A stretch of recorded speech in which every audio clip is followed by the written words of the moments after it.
This episode of Going In Raw is sponsored by Liquid IV. Summer is nearly here, and with temperatures rising, you need hydration that keeps up with every moment. And a single stick of Liquid IV makes ordinary hydration extraordinary. With 3 times the electrolytes of the leading sports drink, plus 8 vitamins and nutrients for everyday wellness, 1 stick of Liquid IV and 16 ounces of water hydrates you faster than water alone. So turn your ordinary water into extraordinary hydration with Liquid IV. Get 20% off your first order of Liquid IV when you go to liquidiv.com and use code RAW at checkout. That's 20% off your first order when you shop Better Hydration today using promo code RAW at liquidiv.com. Hey, friendo, Steve here. Yeah, Larson. And welcome back to Going In Raw, the only pro wrestling podcast you need to be listening to. On today's episode, it's packed. We've got a SmackDown review featuring new Bloodline, Larson, the bad Bloodline. Put your ones up, Steve. Throw your ones up. Looks like you're going to do that for a lot longer. Yeah, I don't know, man. This new bad Bloodline, oh boy, they're scary. They got Tama. He's the son of Haku, you know. He is. That's what they said on the very exciting. That was very well done. I enjoyed that quite a bit, that segment. Also, on today's episode, we're talking about God damn it.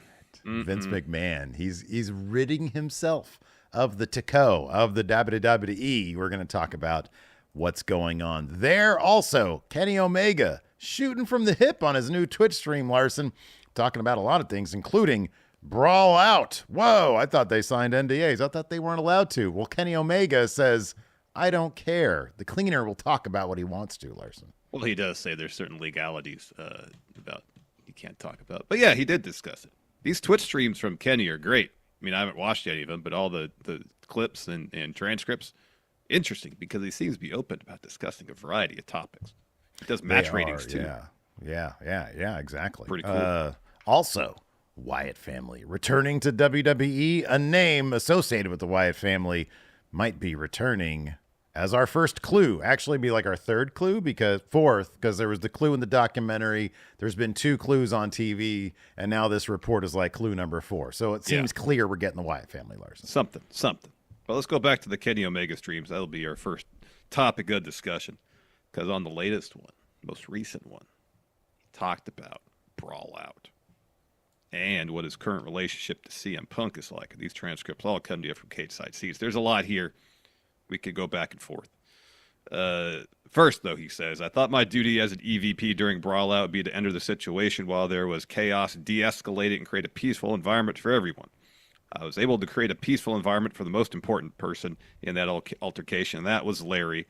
And I swear to God, honestly, that was my biggest. And that sounds funny. But I look at animals and our pets as people, and Dobby, of course, and that's Kenny's cat, one of the most important people in my life. So to get little Larry out of there was the most important thing to me, and that was a success. Number 1 shows the greatness of Kenny Omega. Yes. You know, we're both like people dads, but we're also very proud dog dads, and I'm a cat dad, and I feel the same way, man. I feel like science has proven that these dogs have got a brain that sort of developed in the same manner as a toddler. Therefore, they should enjoy those same rights, Larson. Anyways, Kenny continues. Yes. He says, unfortunately, try as I may, things were too chaotic for me to be able to do anything on my own power. I believe that it was in that instance when I realized that the way I wanted to go about things wasn't necessarily the way that other people wanted to, was also the way that other people necessarily didn't want to, and then it was also maybe not the way that the boss wanted to take care of it. And I also thought of myself as a liability because I don't want to say old school. I'm not old school. I just played a lot of contact sports, and I've gotten into jiu-jitsu and boxing and mixed martial arts. I just know that sometimes when you perform or when you fight, when everything's on the line, when you give your heart, when you give your soul towards something, and you're in that moment of high stress or high anxiety where you've maybe emptied the tank and you're just physically exhausted. But when you're in an environment like that, sometimes emotions get the best of you and people will want to throw hands. And I am, unfortunately or fortunately, a believer of it. I think if it's decided, hey, this is the best way to solve things, and you could shake hands after and move on after, I'm actually a believer of fighting. We'll pause there for a moment here because this is interesting. I've seen a lot of finger wagging on Twitter specifically about the Brawl In footage. CM Punk, pie facing Jack Perry. Unknown what Jack Perry said, perhaps to spur that, and there's been a lot of debate, but I've seen a lot of finger wagging. Never put your hands on another person in the work environment. And I think like 99% of the time, that's absolutely right. And I am by no means tough guy Steve. But I appreciate that this is a point of view that I don't necessarily adhere to, but I think is a valid one. I think, as long as both parties are consenting, and they want to throw to maybe get some of these tensions out, who am I to step in and be like, hey, now, don't do that, as long as all parties are consenting? I think that's what Kenny's saying here, Larson. Yeah, I think I understand your point there, where if a situation where both parties think, hey, we need to get past this heightened emotional state via fisticuffs. Mm-hmm, yeah. Then once we get past that. Pugilism. Yes. We can sit down and discuss things and work things out. Again, that's maybe not necessarily a philosophy that I subscribe to. I am by no means a fighter. Right. But that being said, I get it from Kenny's perspective. Yeah. And if attempts were made in this instance, at least by maybe one party, to settle things via fists and then sit down and talk, I mean, it just didn't seem like that. If they got past the fisticuffs phase, assuming that's something that everybody was like, all right, let's throw hands now. They didn't get to the second part of that, which was sitting down and discussing things. Yeah, I don't know how much of all this was actually sort of consensual. Oh, I don't think any. I don't know how agreed any of this, upon.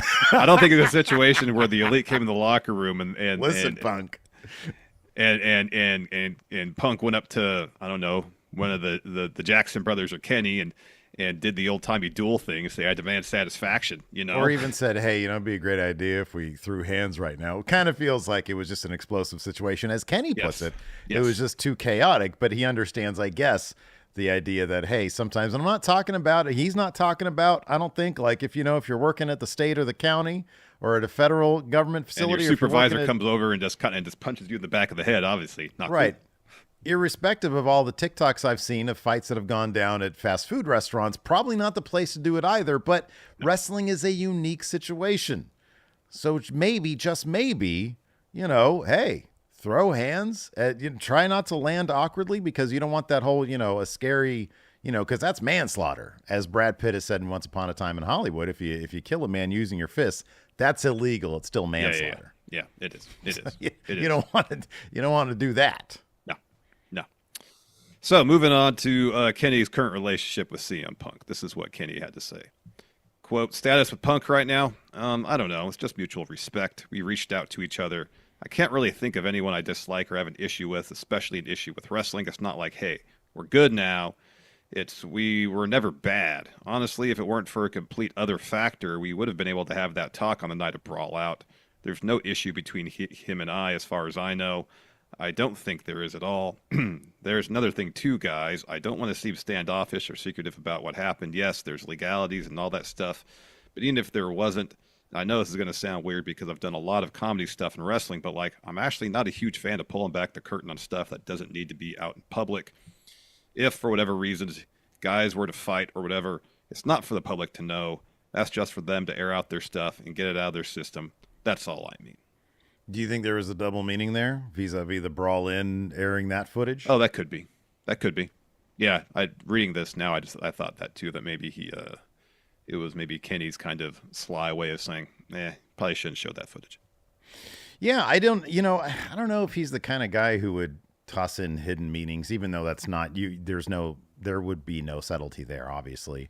But yeah, I kind of feel like what he's saying here, if he was approached about, hey, should we do this, yay or nay, he'd probably be like a nay guy. Yeah. I think most people probably nay people on it. I would think so. He also said earlier in this little segment that he says as an EVP, he hasn't had any real power in the company for like 4 years. Yeah. He said he realized that him being an EVP, him being in management was not a good idea, which I thought was pretty interesting. And it speaks to, I think Tully Blanchard a while ago had a shoot interview where he was asked, what exactly do the EVPs do there? And he was like, I don't know. He was like, I have no idea. And it kind of feels like maybe they were just consultants in the first place. Maybe they got health insurance and Maybe Well, yeah, that's kind of the- yeah, they're employees, so they got health insurance. I wonder if at one point, before Tony Khan took over creative in full, if they had input, heavy yeah, it seems creative like they input, probably did. Yeah, on what was going on. So who knows? yeah, that wouldn't shock me. But no, always refreshing to hear what the cleaner has to say about things. He seems like a pretty stand-up guy, and I appreciate the honesty and the transparency there. As much as he can offer, yeah, absolutely. Mm-hmm. Yeah, yeah, exactly, for I sure. mean, obviously, you can't get the details due to NDAs and whatnot, but. All right, let's talk about this. This comes to you from WrestleNomics' Brandon Thurston. He reported on Friday that, quote, a new filing published Friday evening shows that all 8,021,405 TKO shares that still belong to Vince McMahon have been registered for sale. That doesn't mean they're sold yet, though. Thurston also adds, quote, the fact that the shares are registered for sale doesn't mean that they'll necessarily be selling all the shares, although they might. And the rate at which McMahon has liquidated millions of shares in recent months suggests he might be looking for a pathway to sell off his ownership completely. Probably after the second time Vince sold a good portion of his shares in TKO, we had the discussion about whether he was kind of slowly divesting himself of his ownership stake in the company. And with this new filing seemingly stating that the remaining shares he holds now are going to potentially be up for sale, seems to indicate that he's going to be out. Yeah. Don't. I don't want a piece of. Come on, man. He's almost out. There will be no more conversation about this guy in perpetuity. I know. Until the day he, So, can I have some leeway here? Just one last time, kind of like the bloodline. No, the bloodline's gonna be around for a long time, maybe forever. We can do this as long as we want. No, damn it. I advise you no. All my stuff. I advise you no. Yeah. So getting rid of the stock, being done with it. So the boogeyman, evidently, not going to be around, and this is sort of like another reiteration of what we had sort of seen coming. Completely divested of the situation with WWE.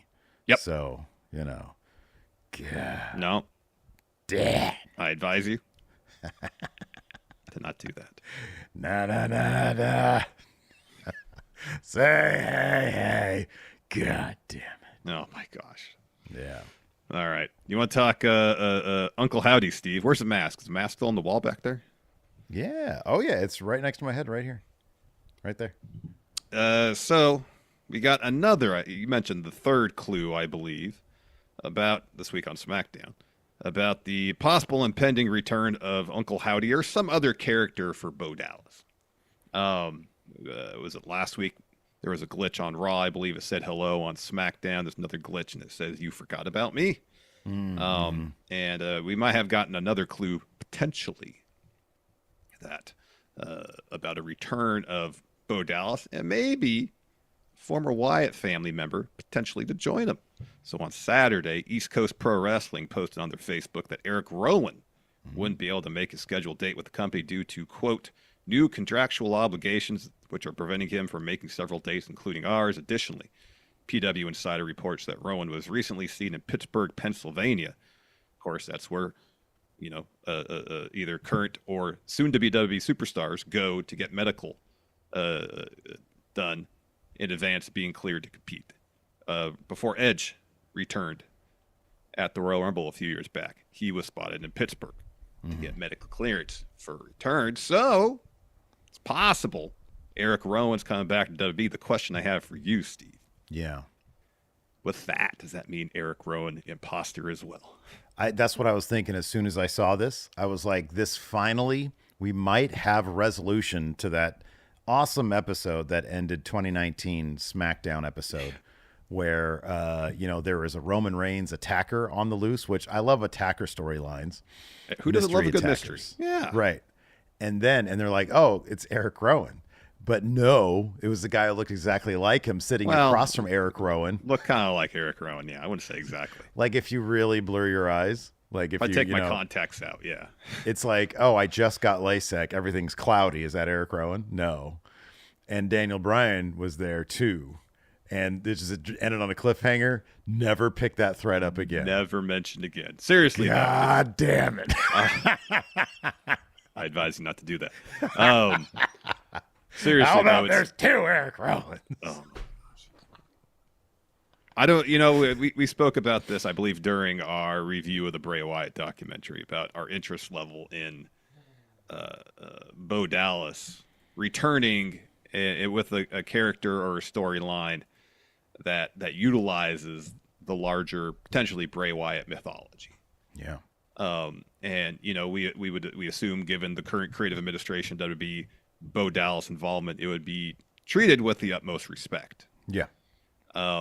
And it would be really interesting and pretty cool to see Eric Rowan back with the company to be involved in all that. I agree 1,000%. I feel so bad for the friends and family of Bray Wyatt, and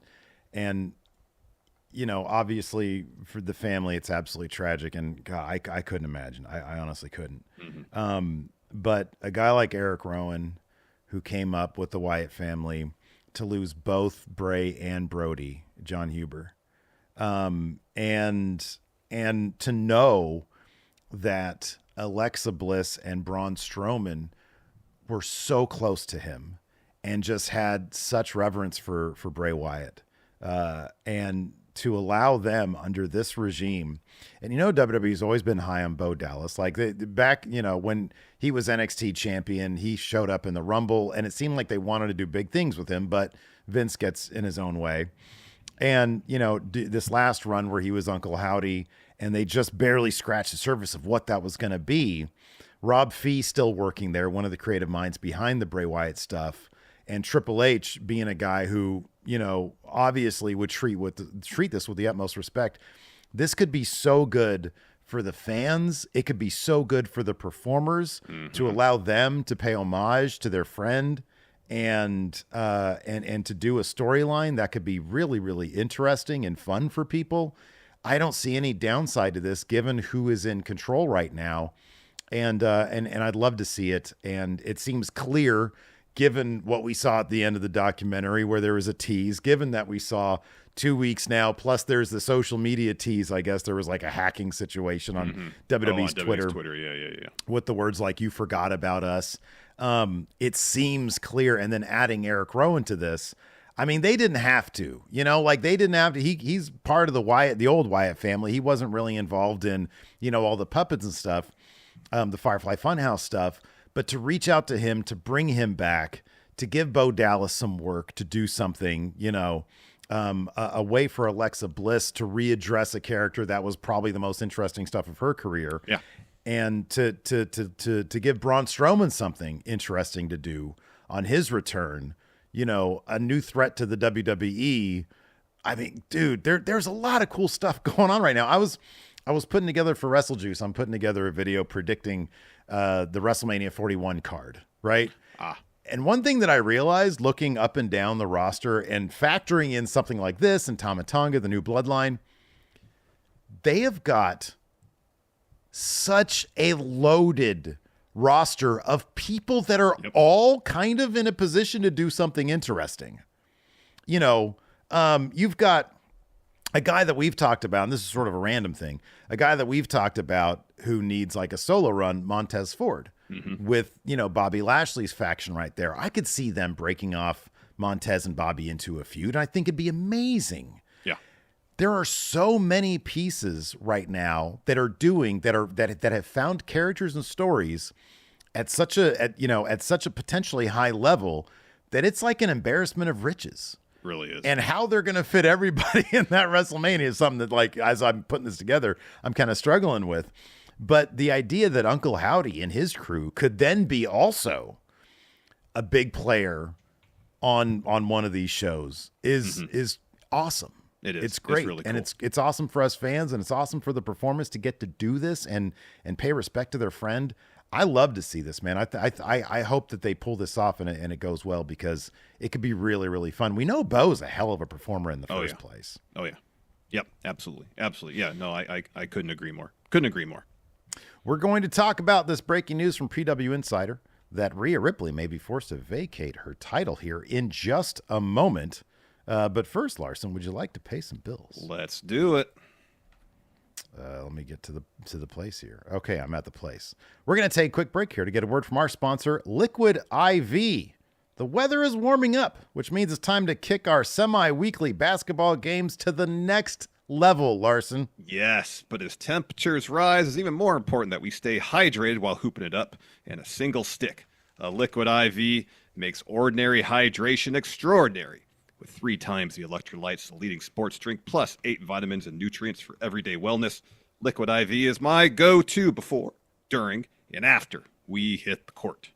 And I know I've talked about this before, man, but I used to get these nasty dehydration headaches after we'd play basketball until I started using Liquid IV. 1 stick of Liquid IV and 16 ounces of water hydrates me better than water alone, and Liquid IV is the perfect companion after a long night out or if you're just chilling poolside. And for someone like me who doesn't do sugar, Liquid IV comes in 4 delicious sugar-free flavors. White peach, green grape, lemon lime, and my favorite right here, raspberry melon. So turn your ordinary water into extraordinary hydration with Liquid IV. Get 20% off your first order of Liquid IV when you go to liquidiv.com and use code RAW at checkout. That's 20% off your first order when you shop Better Hydration today using promo code RAW at liquidiv.com. I'm going to have to double up on that stuff tomorrow, man. Ooh, boy. I got blown out of the arena last Friday. I had a good day last got Friday. my 1 win in, got my 3-point down. After that, boy, nothing in the tank, brother. I'll tell you. Let's talk about this. This is just coming through the news wire. Breaking news here. This comes Breaking to us news. from PW Insider. Quote, WWE Women's World Champion Rhea Ripley was injured on last week's Raw. They've learned from multiple sources. They continue. PWInsider.com has heard that the issue is severe enough that talk internally is that Ripley may be forced to vacate her championship, possibly as soon as tonight's episode of Raw. I hope they're working the sheets, man. That's sort of like a wait and see type situation, you know. Yeah. But I hope it's a work because you never know these days, you know. Oh, I know. I mean, she's been wearing a wrist brace. I mean, she wrestled at Mania, but when she's not competing, she's been wearing a wrist brace for a couple weeks. So we don't know if this injury has anything to do with that. If this is something else. The chair shot, that would be weird. Yeah. That'd be kind of weird. It was kind of gnarly, but maybe just because it was sort of out of nowhere and we weren't expecting it. I didn't go back and I did watch it again. It was on Twitter a bunch of, but yeah, God, I hope this wasn't just for that silly chair shot. Yeah, no. You know, anything can do it though. You know, you get in the wrong place with the chair, even like that, and you could be out. But my goodness, that would be such a shame. That'd be such a bummer. She does such great work as she's at the top of her game right now, top of the mountain. Depending on the nature of the injury, if it is, and it's not, to be working the sheets here, who's to say that while recuperating from injury, she would have to be off TV per se, Yeah, right, yeah. Because taking her off, or if she would have to miss TV, that is a massive loss for Monday Night Raw. There was stretches throughout 2023 and early this year where she was basically the Roman Reigns of Raw. Yeah, right, yeah. And I know they haven't really focused so much on that aspect of her character of late, but to take such an important character from Raw is going to create a massive, massive void. But, I guess there's a lot of talented people there. Yeah. That maybe, in the absence of Rhea, if she is off TV because of injury, would get, an opportunity for a larger role. But, hopefully she won't miss time. You got the draft coming up in like 2 weeks anyways, or a week now. It kicks off a week? Is it this Friday or a week from Friday? It's the last 26th, start on a I believe. SmackDown? The 26th and the 29th are the 2 draft days. Okay, so 2 weeks from now. That's cool. Right on.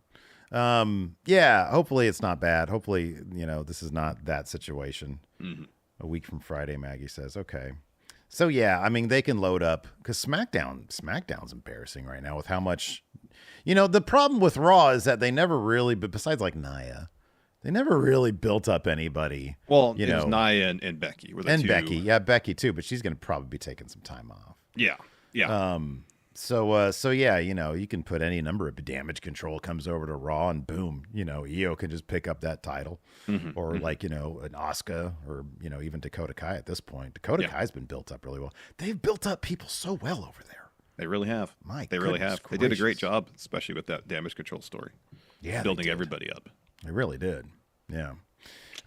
So yeah, we'll keep an eye on that. We're going to talk about SmackDown here in just a second.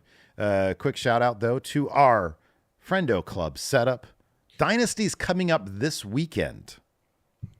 And so we're going to do another predictions challenge. I think this one's going to be for an advantage though. Sure. Or we could do like a 2-week thing where we combine Backlash.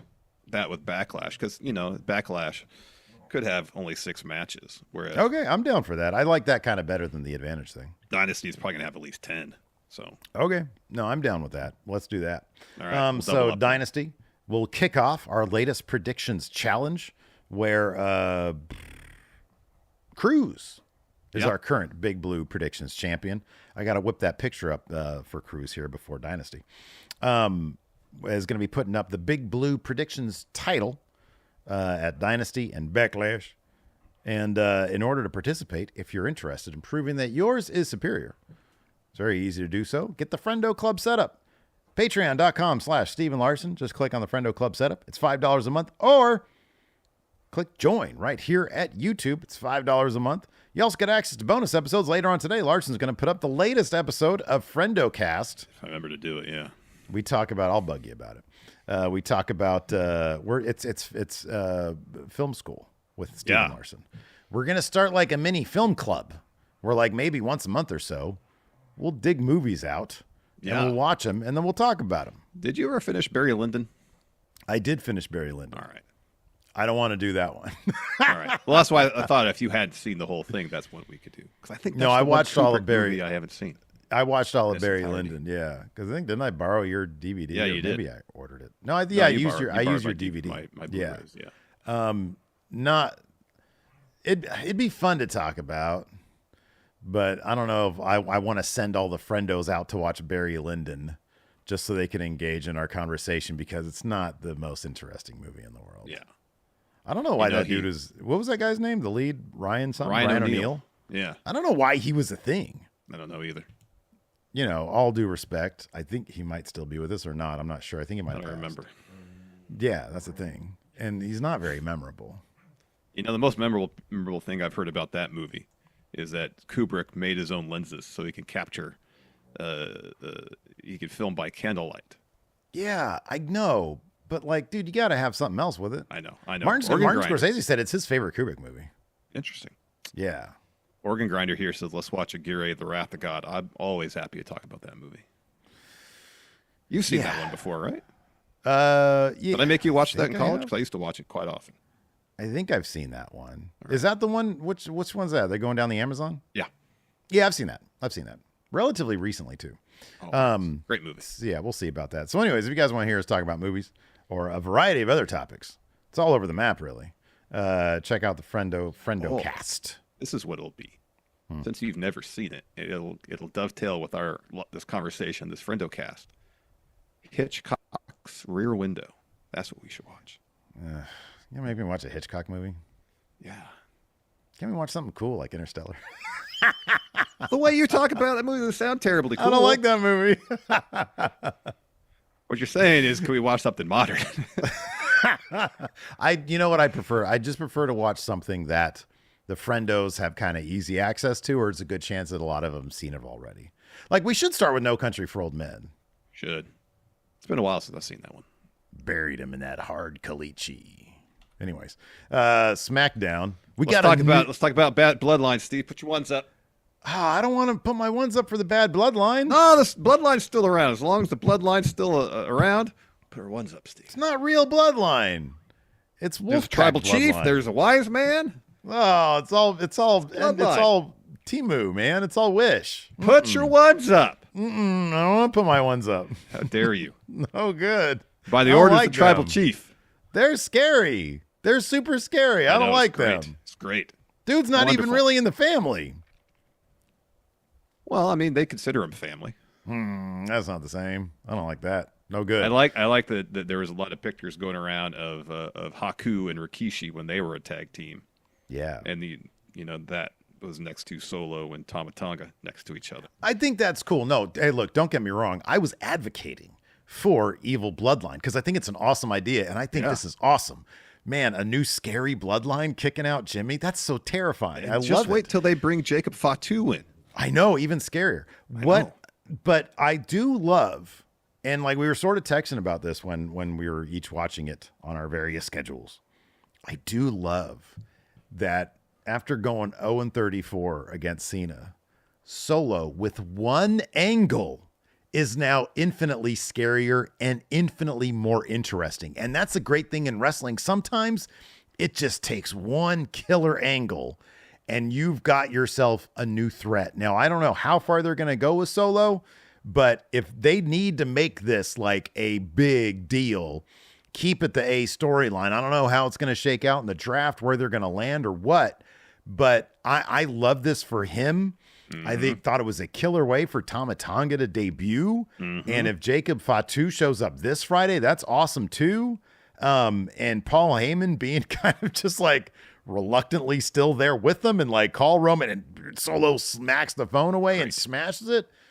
I loved this angle. I thought it was awesome. I thought this SmackDown after Mania was infinitely better than the Raw after Mania. Oh, absolutely. Absolutely. I mean, that one segment alone, so much more happened in that than anything on Raw. Yeah.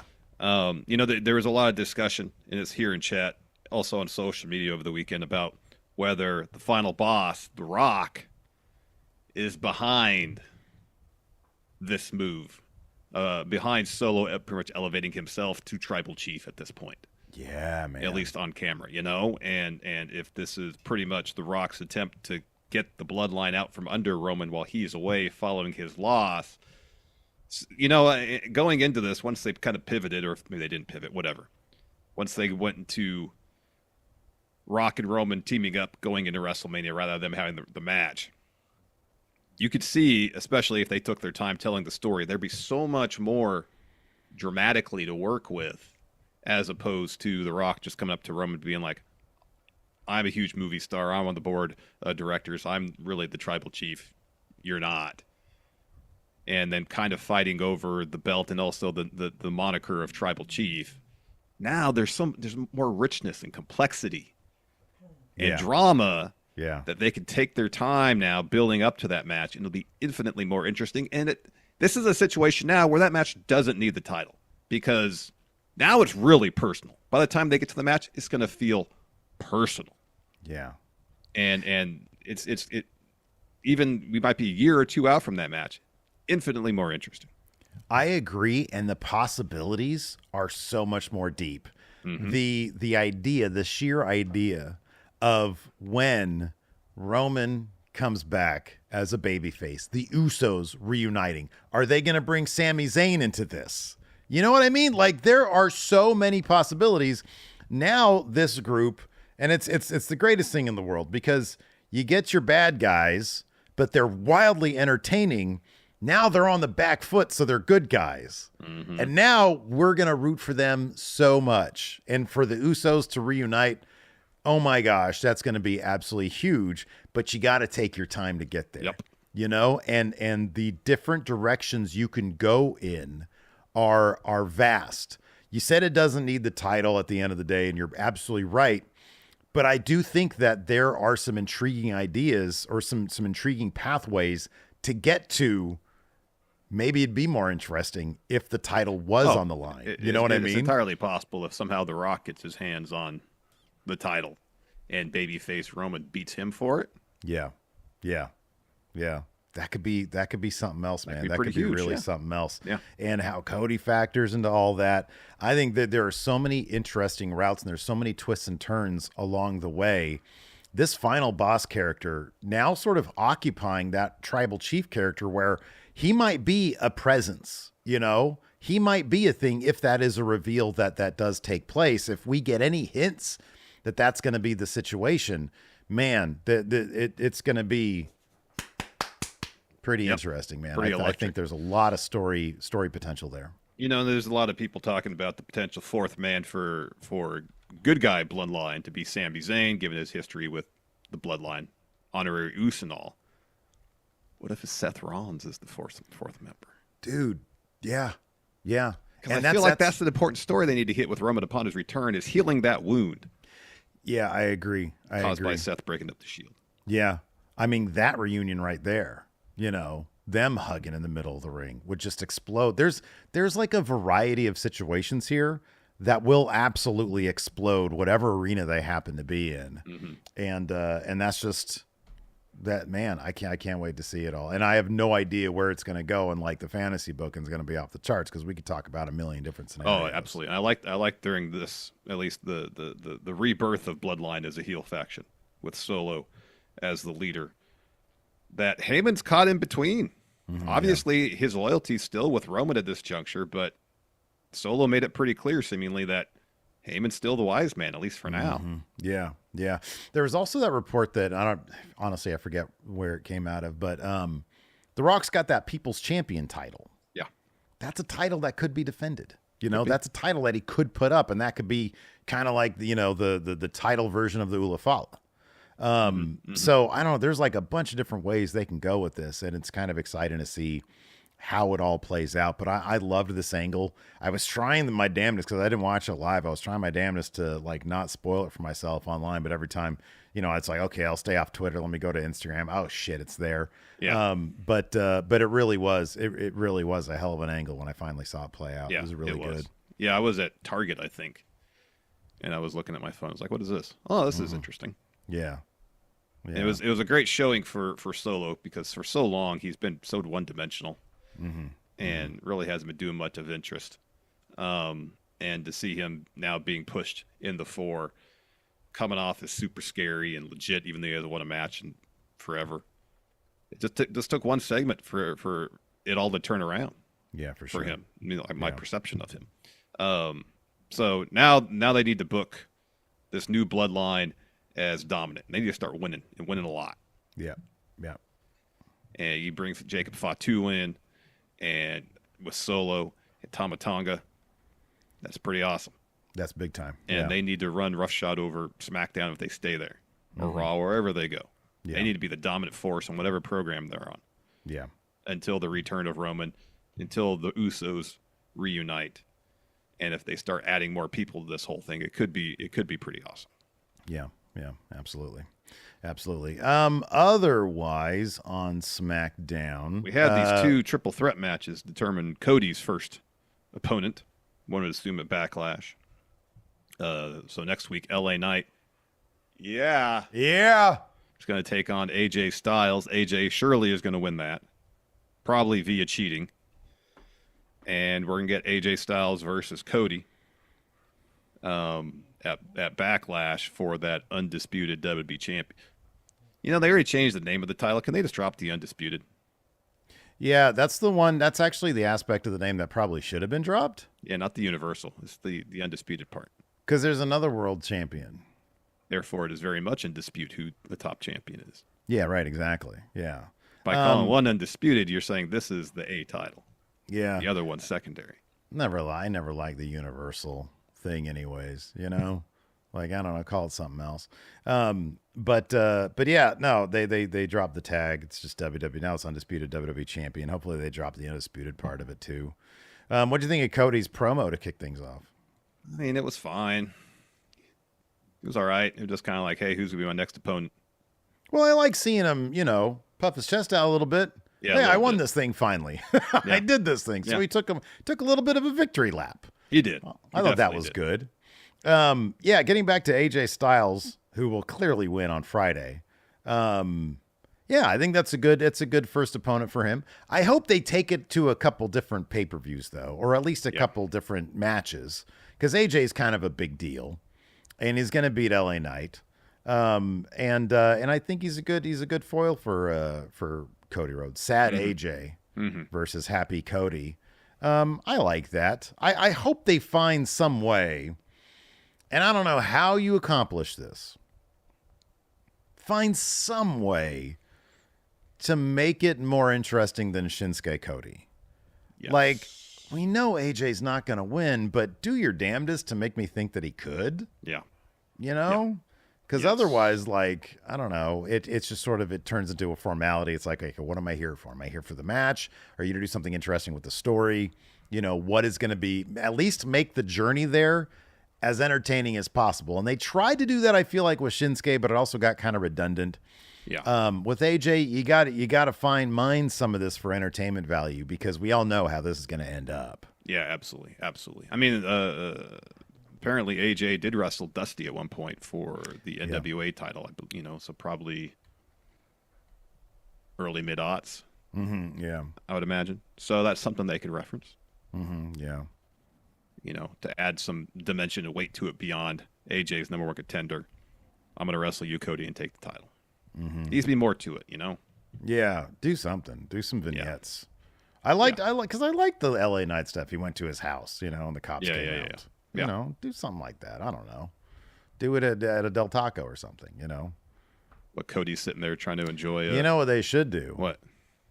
We get a report that there was a backstage incident between AJ Styles and Cody Rhodes, and then they released the footage. And AJ's there choking out Cody. I'm sure they don't want to have footage of AJ choking out Cody. Yeah, there you go. I like it. That's good stuff right there. We just booked it.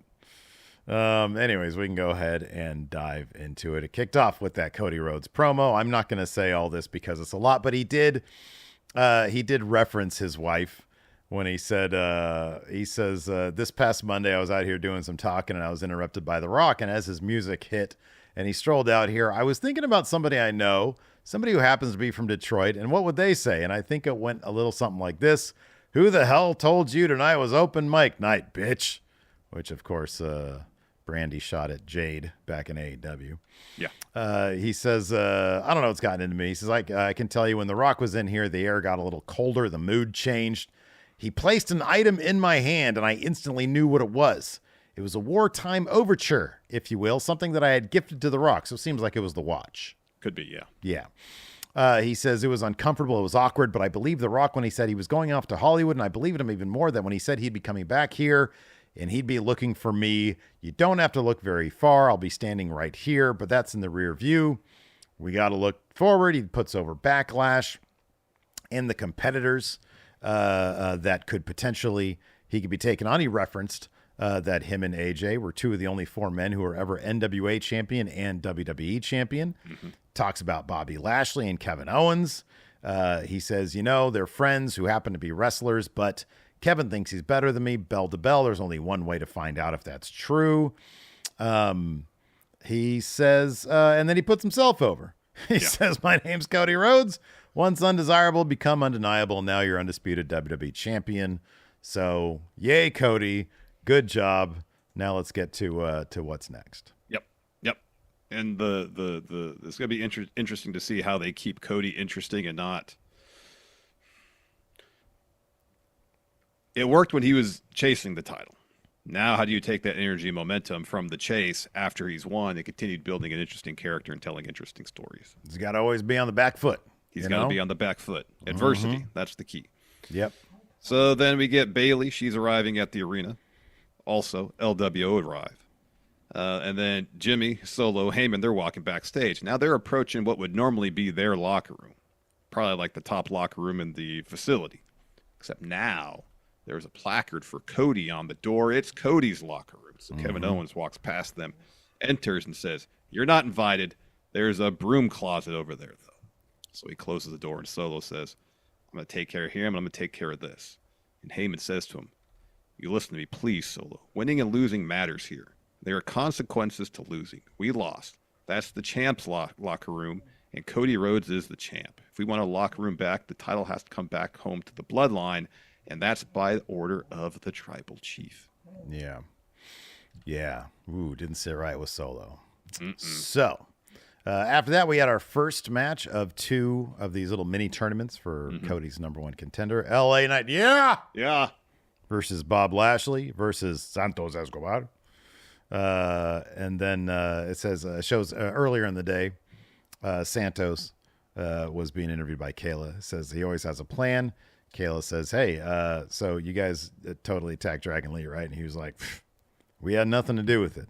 It was one man, Larson. It was Carlito. It was Carlito. So anyways, fun stuff. Both these matches were really fun. Good. Yeah, the main event especially was crazy creative. Both of them really good. Really good. Yeah. So anyways, as he's prone to do, Lashley posted himself after Santos sidestepped a spear. And then Knight takes advantage of that, hits Santos with the billionaire finger trap to get the win. So he moves on to face the winner of the main event. We had a Rey Mysterio interview after that with the rest of the LWO. This was hilarious because of Carlito. Yeah. So Rey says, plain and simple, it's called karma. Whether it was Ridge Holland's attack on Cruz or Santos's attack on Dragon Lee, it will inevitably come back to bite you. And Kayla says, Santos denied attacking Dragon Lee. So the guy who attacked Dragon Lee, Carlito, speaks up, of course. That's how you know it's him. He said, yeah, you see, it's like the kids say, Santos is all cap. And he's so, giddy to say it. I was like, bro, you did this shit.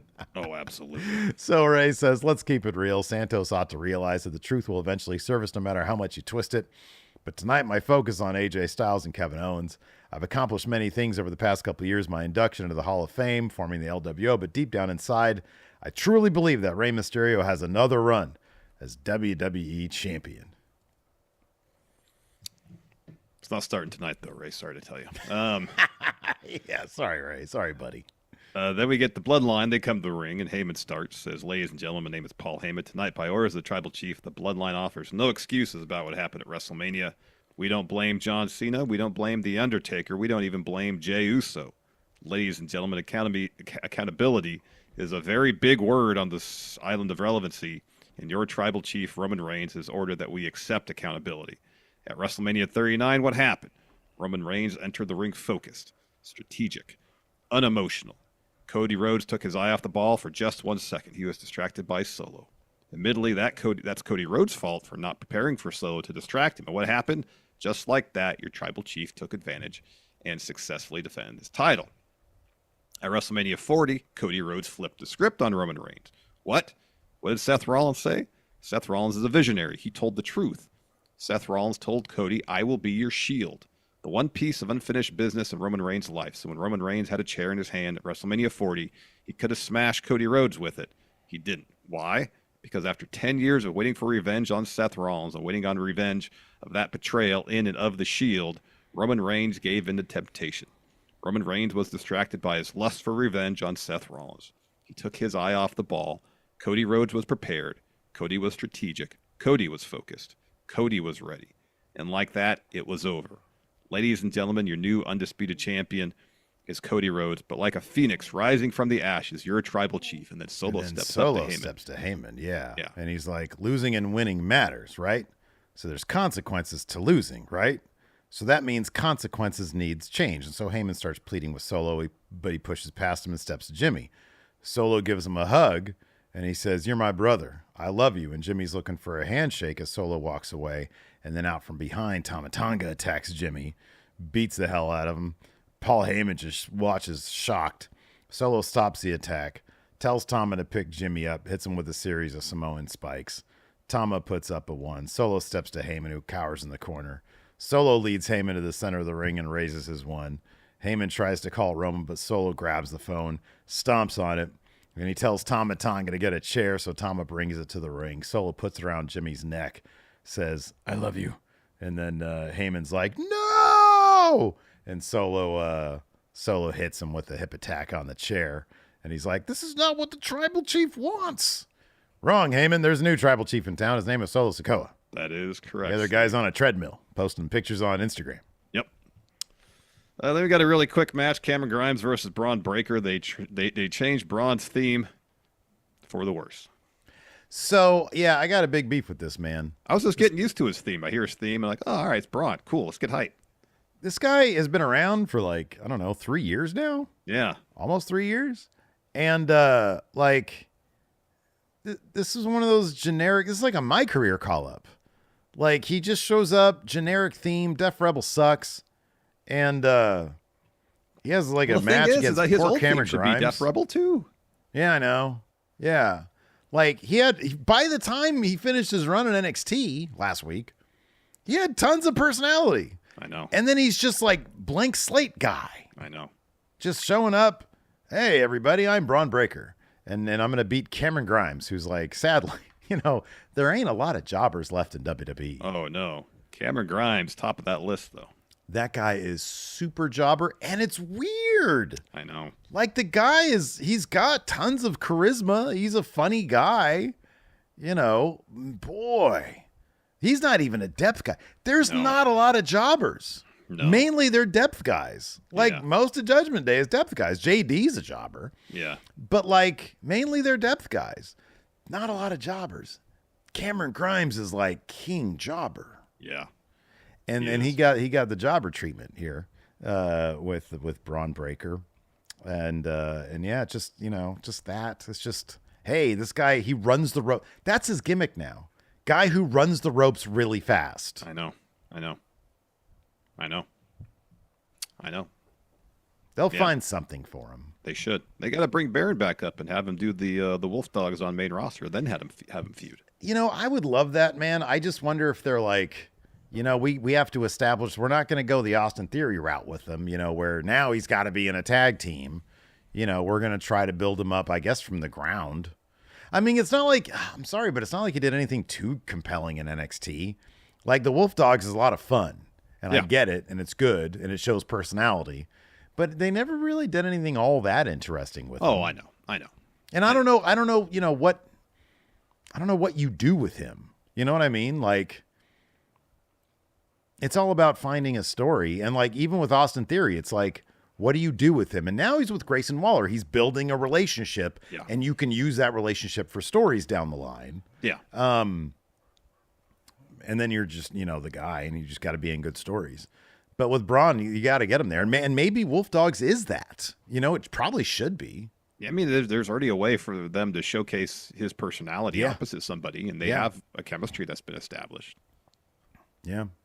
They could say, well, we lost the NXT titles, but hey, we feel like we're good enough to go for SmackDown ones. Let's go do it. And their quest to do it, they fail. Baron could turn on Braun. Bang, you have your story there. Yeah, done. I know. Yeah, absolutely. Absolutely. Then we got the AJ Styles promo. He's talking about his match, his triple threat match. He says, tonight's not just another match. Tonight is where I fix what went wrong at WrestleMania. He says Rey and Kevin Owens are collateral on his path through LA Knight and the Undisputed Championship. He says, I'm going to demolish everything to prove my point.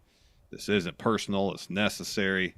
Says, so I hope, I'll step over both their dead bodies to get what I want, referring to Rey and Kevin Owens. So he says, so LA Knight, I hope you're taking notes because the damage I caused tonight will just be a taste of what you're going to get next week, and I promise it will be phenomenal. Then we had a Bayley promo. She's feeling pretty good about being WWE Undisputed Women's Champion. She says, this isn't my first time I've retained at WrestleMania. I've lost titles at WrestleMania, but this one feels so damn special. This one's different, and it's not different because I had to defeat somebody I used to call my friend Io Sky, and it's not different because I get to call myself a champion for this brand new exciting era, the Paul Levesque era, where this championship represents more than just being the best. It represents the most talented locker room I've ever been a part of. But even more than that, this one makes it special. What makes this one special for me, and it's going to sound so damn cheesy, Michael Cole's going to make fun of me, but it's because all of you guys. From the bottom of my heart, it's been you guys these last 11 years of my career. You guys have been through all the ups, downs, injury, setbacks, and every time I thought I didn't have anything else to give, you guys were fighting for me, et cetera, et cetera. She's interrupted by Tiffany Stratton. And she was like, honestly, I thought it was a little rude. I wasn't given an opportunity at WrestleMania. Who better than the center of the universe herself to shine on the grandest stage of them all? And you're clearly building some sort of open challenge. And I accept because it's Tiffy time. And then Bayley's like, nice to meet you. But I wasn't offering an open challenge. Actually, I had somebody in mind. And this person that I had in mind, I've been very excited to get back in the ring with. And that's the one and only Naomi. And Tiffany's like, Naomi? She couldn't even win a title if they glowed in the dark. And then Naomi shows up. And Tiffany's like, excuse me, we're in the middle of something. By the way, I already beat you. And Naomi's like, yeah, you beat me before, but here's what you don't know. I've earned every single thing that I've gotten here in WWE, and I don't plan on stopping now. So, Bayley, I can't accept your challenge just yet because first I want to take on clueless Tiffany right here and now. So they have a match. They do. Before we get that match, though, we're backstage. Kayla's out front of the trainer's room awaiting a medical update on Jimmy Uso, so Paul Heyman exits. And Kayla asked him, "Hey, is Jimmy okay?" And this was great of Heyman. He didn't say a word. He just did this. Shook. Just shakes his head no. Yeah. But before he could say more, like out of Heyman's peripheral vision, he sees Tama Tonga steps up to him, and he is petrified. He is scared. Yeah. And Tama just says, "By the orders of the tribal chief," and the camera widens out. Solo steps in. And he puts up his spike thumb, looks at it, and then smiles at Heyman and leaves. Yeah. With Tama Tonga, and Heyman just says, "What the hell does that mean?" Yeah, man. But you have Solo super menacing, looking at his thumb and just smiling at Heyman. Yeah. Yeah. Tama Tonga, he just has Tama a menacing vibe. I know. He's just got scary vibe. What I want to see him do is win a tag title and chuck it across the room like he did in Ring of Honor. That was because of Enzo, right? Yeah, it was. Whenever I watch that clip, I laugh. It's pretty funny. So then we had Tiffany versus Naomi. You know, if they let Naomi cut promos the way she acted during like the press conference, and even like they on TV a little bit with Bianca in their in the lead up to Mania, she could get over so quickly. She's so funny. Mm-hmm. And in this case, Tiffany she hits an Alabama slam, looks for a moonsault. Naomi evades that and gets a jackknife pin to get the win. So she's going to be facing Bayley, it looks like, coming up next. Mm-hmm. But yeah, I really hope they don't turn Naomi into like a depth guy. You know, like she deserves, if they do whip up like a mid-card title, she'd be perfect. Oh, yeah. Perfect to be the first person in line there because she's so damn good. Yeah, she is. She really is. Then we got a Grayson Waller, Austin Theory video package. They're tag champs now. Let's talk about being tag champs. The greatest undefeated tag team in history, I think they say. I like this. They've got such great chemistry. They do. They've got such great chemistry, and I'm looking forward to this run of theirs. Same. So after the video package ends, we cut backstage. You got New Catch Republic and Street Profits watching the video package on the monitor, and Nick Aldis is standing between them. So once the video package comes to an end, both teams look at Nick Aldis, and he just says, "We'll find them a challenger next week."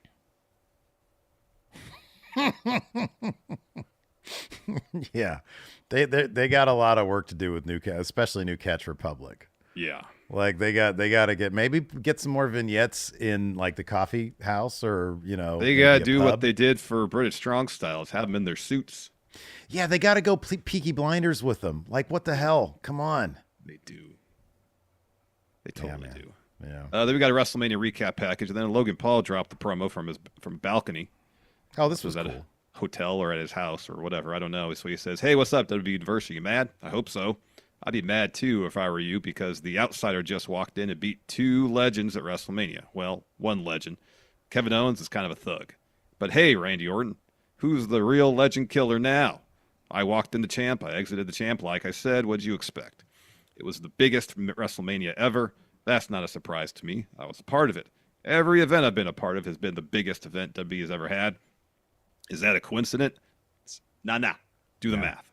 650 million impressions on social media based on this WrestleMania. 200 million of those came from me and my team, the Prime Team. It's a new era, as we're all saying, the hashtag Logan Paul Levesque era.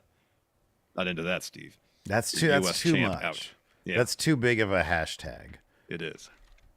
I mean, it's clever. Logan Paul Levesque. I get it. It's like two names. It's like a Wheel of Fortune thing, Yeah, it is. Before and after.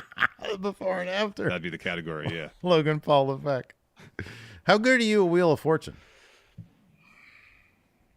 I used to be pretty good. There's a couple times I've gotten the puzzle with like 3 letters up. Wow. Fell off in your old age? Yeah, very much so. Like most things, yeah. Yeah, right. Yeah. Everything gets worse. Oh, yeah. After that, we had Chelsea Green and Piper Niven versus Jade Cargill and Bianca Belair. Earlier today, we see Chelsea telling Aldis, "Reckless endangerment is what that was, sending me out there on Monday Night Raw against Jade. Unlike Adam, though, you'd never treat us that way. You'd never keep us off WrestleMania. Come to think of it, I wouldn't mind you having the pleasure of drafting Little Miss P and I to SmackDown."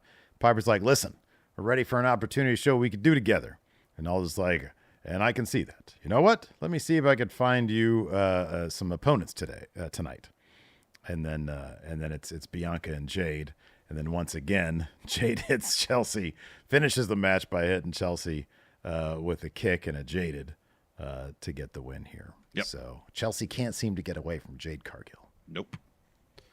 And it looks like you were right about the pairing of Jade Cargill and Bianca Belair, and they'll probably get those tag titles maybe as soon as Backlash. I would think so, yeah. Seems to be the case. It's going to look good on him too, man. Yep. Oh, boy. Oh, boy. Then we got a Kevin Owens interview. So Byron Saxton asked him about his thoughts heading to the ring, and Kevin Owens says, yeah, have you seen in the last few weeks the cool camera shots where they kind of follow people? I'm going to try to do that. Do you mind if I borrow this? So he takes the mic from Byron. He says, thank you. Look, Byron, he's just walking through the arena. Camera's following him. Obviously, winning the WWE title is the most important thing to everyone in this industry. I know. Speaking of titles, look at this. So he stops at the table, and there's one of the MLB titles for the Detroit Tigers, because that's where SmackDown was, in Detroit. And so Owens looks at it and says, this is pretty cool. I like Tigers. I'm keeping this. He puts it around his shoulder and keeps walking. He says, but obviously the real title I want is the WWE Championship. And now AJ Styles and Rey Mysterio stand in my way. And look, I can only hope that AJ is still suffering from some sort of PTSD from tonight's attempted home invasion, or from the home invasion from LA Knight. And Rey, while Rey and I have a lot more in common than people think, see, we both have sons that are way taller than us. Of course, my son's awesome. Not a huge disappointment and an idiot. But, you know, that's not really on Rey. Dominic just sucks. Anyways, much respect as I have for both those guys. The bottom line is now they're both standing in my way, and I want the WWE Championship, so I'm going to kick both their asses. Jamie, he's in Gorilla by this point. Jamie, take the mic. Bruce, hit my music. Yep. After that... Oh, apparently he shoved the CM Punk shirt off the merch table. I missed that. Oh, yeah, he did. I saw that, too. Yeah. Yeah. Not a fan, evidently. No, he's made that pretty friend. He's good friends with those young bucks, so... He is. Anyways, after that, we had Kevin Owens versus AJ Styles versus Rey Mysterio. And this was a hell of a match. Them throwing around Rey Mysterio and Rey Mysterio turning all that shit into like cool offensive maneuvers. Yeah, this was rad, man. This was and the really finish good. was absolutely incredible. Oh, dude, that Styles clash off the... Oh, my gosh, that was neat. It's pretty great. Pretty great. So, yeah, the finish, where is it here? So, Kevin Owens catapults Rey into AJ. Rey sends AJ into the ropes with a Rana. Low bridges Kevin Owens out of the ring. Hits AJ with a 619. So, while Rey's standing on the apron, Kevin Owens gets on there. Stunner. He goes up top. Looks for a swanton on AJ, but AJ gets his knees up. So, Kevin Owens is laying there. AJ goes up top. Rey meets him up there looking for a Rana. AJ blocks that. Hits Rey with a Styles Clash off the second rope onto Kevin Owens, and then covers Rey to get the win. Yeah. Yeah. Then LA Knight comes to the ring, gets in AJ's face. They talk crap back and forth. The SmackDown goes off the air. Yeah. Super good stuff. We've got over 1,000 people watching right now. If you guys are watching on the YouTube and you haven't done this already, as we're about to head into a week of Palindrome, which is exciting. Yeah. Palindrome dates. Yeah. As we're about to head into that, do us a solid. Hit that thumbs up. We're on the road to the next Palindrome in our number of subscribers we've got here on YouTube. And right now we're sitting at 201,228. All right. So the next one is 202,202. 202, yes. Yeah. Or about 900 and change away from that. Oh, man. If everybody who's watching right now hasn't subscribed yet, which I know a lot of them have, but should you imagine if they hadn't? We could get there right now if everybody collectively just hits that subscribe button and the notify bell. Yes, indeed. Also, while you're pressing buttons, please hit that like button. It looks like a thumbs up. It's good for the algorithm as far as the show getting out there. This also helps us feel good about ourselves and the content we make, and that's really the more important reason. That's the thing. Also, as you get older, the more desperate for, validation and appreciation you become, because you feel out of place in this world, Larson. Really? That sounds like the beginning of an advertisement. It Do you does, feel I out of know. place in this world?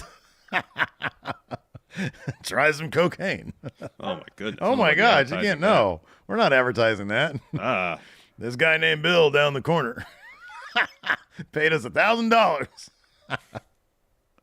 Oh, man. No, it's not good. Oh, let me see if there's a Raw preview. I forgot to put that in. There's a bunch of stuff in the Raw preview. Robert Stack gifted a membership to the community. Thank you very much, Robert Stack. Thank you, Robert. I miss you on Unsolved Mysteries. You were awesome. Mr. Dope also gifted a membership to the community. Thank you very much, Mr. Dope. We so appreciate you. Thank you, Mr. Dope. And then Maggie with the super chat earlier on informed me, this is like super early in the show, before we talked about the Rhea stuff, but actually, after it broke, she said, thanks, chat, for the Rhea info from PW Insider. The guys have been made aware. Maggie's the best mod because she gets annoyed with chat like I do. I just don't say it, but she does. Relax, everybody. We're going to talk about it. This is what we got for the Raw preview. I'll run through this real quick. I got it on .com. The Dirty Dominic Mysterio looks to teach Andrade a lesson. That's not going to go too well for Dom. Sami Zayn defends the Intercontinental title against Chad Gable in Montreal. Might get a heel turn tonight. Yeah. Oh, yeah, that's happening. That's right. Rhea Ripley to address Liv Morgan's surprise attack. Main event, Jey Uso takes on Finn Balor. Sheamus returns to Raw. Oh, please, with Lobster Head. I know it's a Jim Johnson track, but come on. It's a shameful thing. Lobster Head. Too many limes. Maggie says with the super chat, I am uniquely suited. I am your shield. Ban Maggie. Maggie. Maggie's our champ. All right, you want to Maggie's our champ. Choney. All right.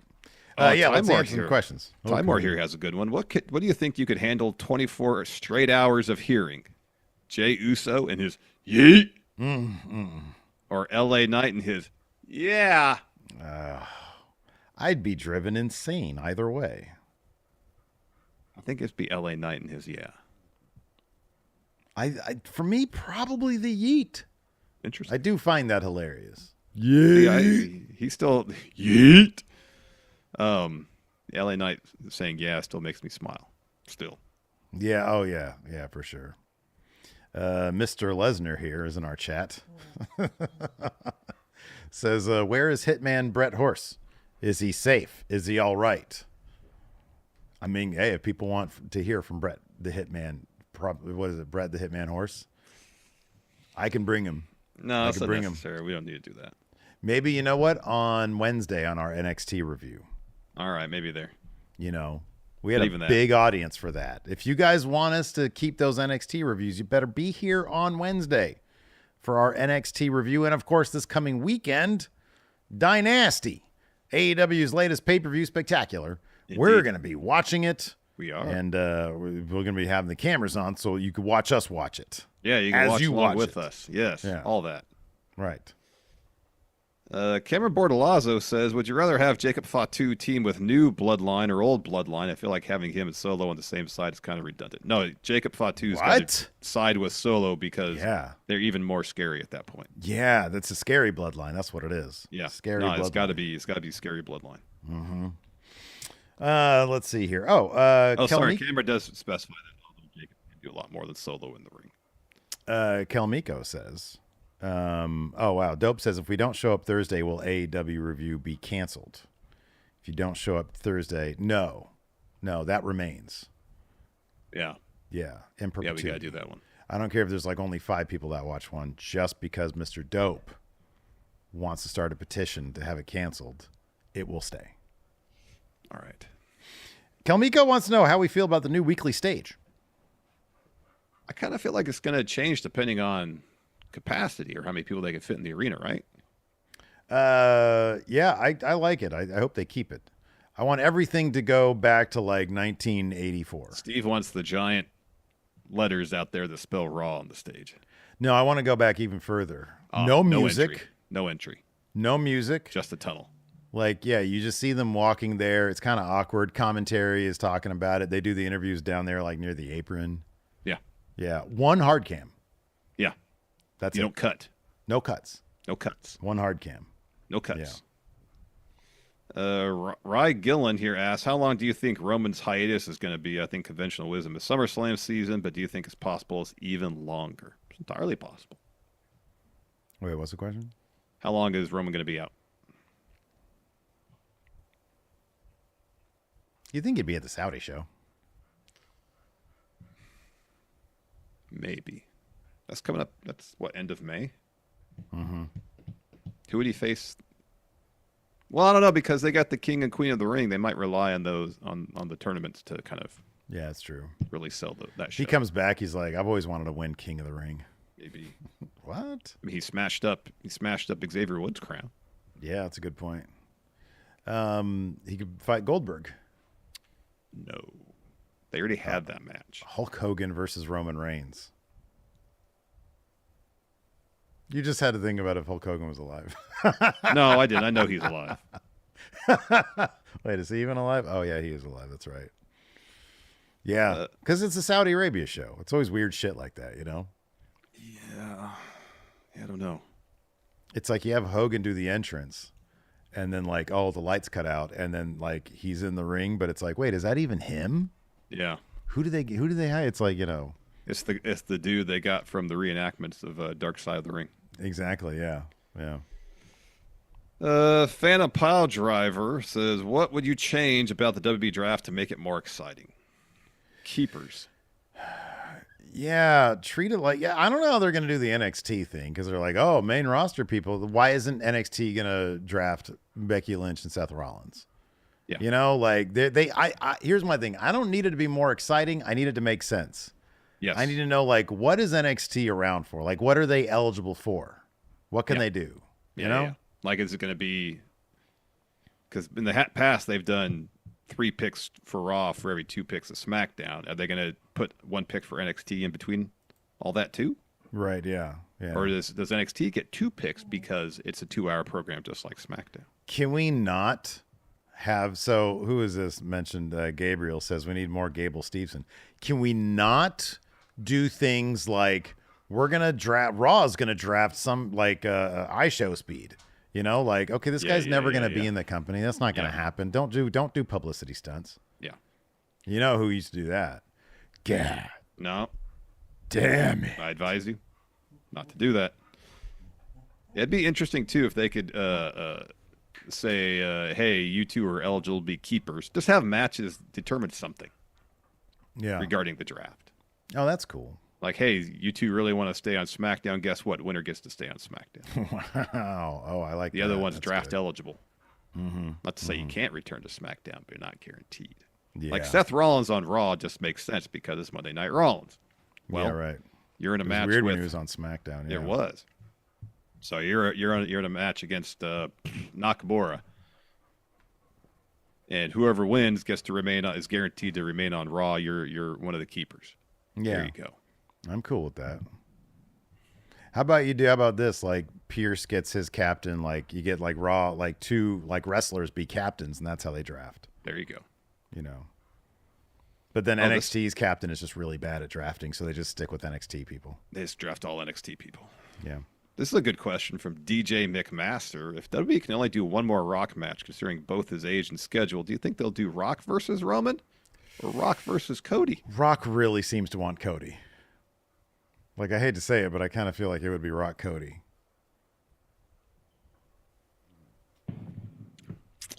Yeah, he really does seem to. I mean, that was kind of the focus of most of the feud. Mm-hmm, yeah, right. Yeah. Jesse Helsia says, I know retro reviews don't do very well, but do you guys think you'll ever do retro star ratings for past shows? Probably not. Yeah, probably not. I mean, if there's a way we could frame it that we know it would like do relatively well, but I don't know how well that would do. Yeah, I don't know either. Because then we'd have to watch those shows again we have to watch a 3-hour show for a 20-minute video, and that I don't know. We'd have to monetize watching it. We'd have to monetize a review of it, and then we'd have to monetize, like we'd have to really ring it, you know. Yeah. Which I mean, you know, everything out of it we can. doing 3 videos out of it, a watch along, a review, and then like a star rating. Yeah, you know, we'd probably do okay off it. Possible. We'll see. Something to discuss potentially. Oh wow, we just got 10 gifted subs up here on Twitch. Subs. Thank you very much from Xenex 53. Thank you so much. Welcome to the planet Xenex. Let's see if we get some new question askers here. I think we've answered something similar to that before. John and Alistair voice. So, John, John. Says, in memory of Funhouse. I guess, did they do their last thing? Oh, maybe. Maybe, because it was going down. What are some of your favorite memories with that crew?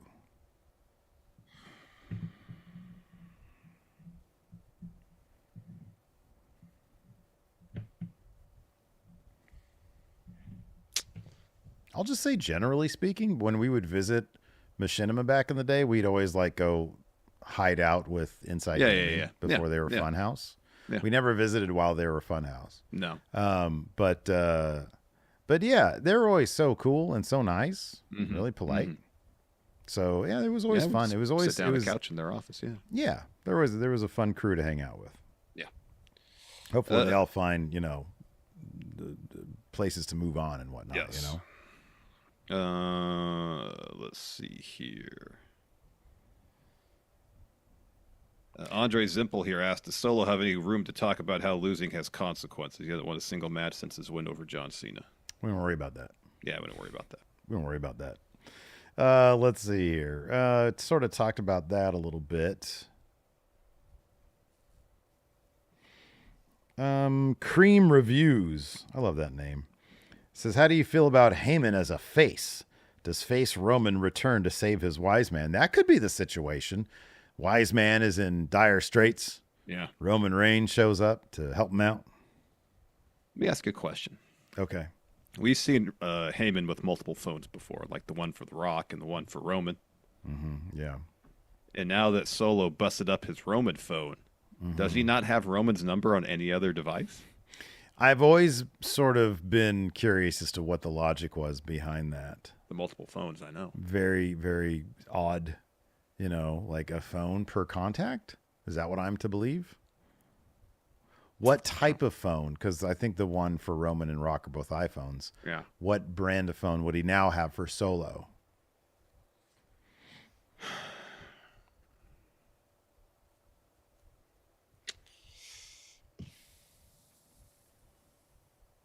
Given that Solo just smashed that one, I'm going to say a Motorola brick.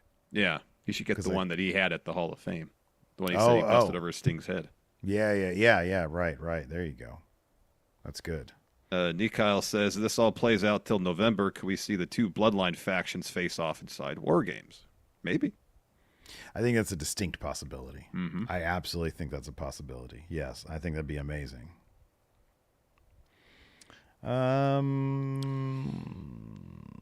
Zach Sparks here says, if they take the Bloodline down a Civil War angle, do you see any other elders getting involved like Rikishi? See any others getting involved like Rikishi? Well, Rikishi is on record as saying he was there and they did not call him. Yeah. So evidently, he's not going to be getting involved in that.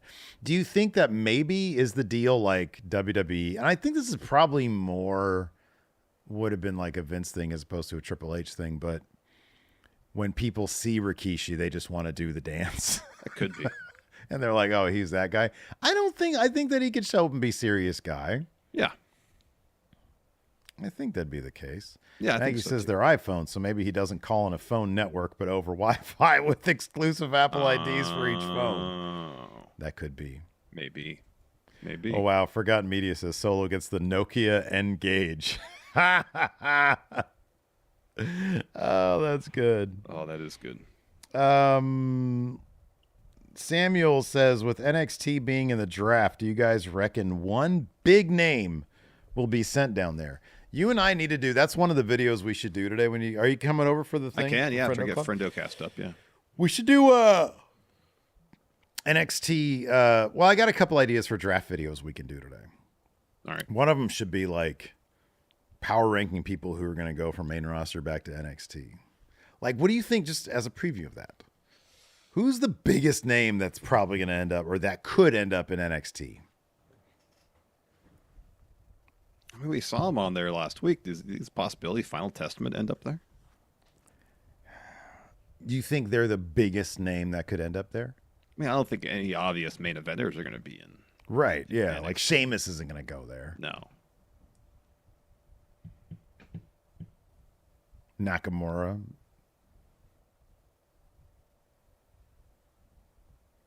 I don't see, it's funny because like there's nobody that I'm really like, oh wow, it'd be great to see them. Back when it was black and gold, I was always like, oh man, it'd be cool to see Seth Rollins there on a 3-month kick. But that's not really the thing now. No.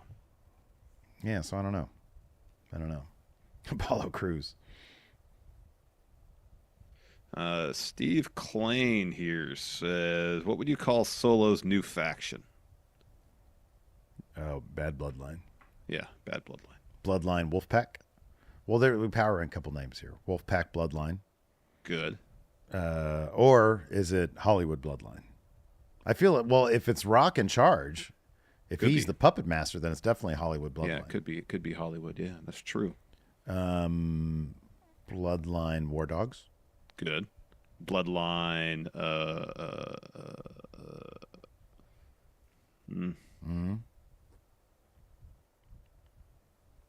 New Bloodline Rising. All right. Good. It's good. Oh, Bloodline Gold. Yes. That's what I was trying to come up with. Yeah. Those other bloodlines. Those other bloodlines. Chico Snow says those other bloodlines. House of Bloodline says True World Order. Bloodline. Bloodline of domination. We are the bloodline of domination. Doesn't really rhyme, does it? No, not really. Moana line. Jared Dwyer says the Moana line. I like that. Yeah, that's good. What if you add Gangrel to it, the Brood line? Oh, that's good. That's good. That's really good. Is there anybody who used to have like add Miz and John Morrison to it, and he could be the flood line. Get it? Because they used to do the water thing. Yeah. I was trying to think of a character with a water gimmick. You know, the way the world's going these days, Glacier's going to be a water gimmick soon enough. That was terrible. That was awful. We're going to end on that one because that was so bad, but I love it. Anyway, Bloodline Miami. That's a good one from Patrick Cheeseman. That is good. That's good. Anyways, that's going to do for the show today. Thanks, everybody. Not a climate change joke. Yeah. Hilton's definitely wrapping us up right now. He's like, that was terrible. Let's do it. Till next time, we'll see you guys later. Goodbye.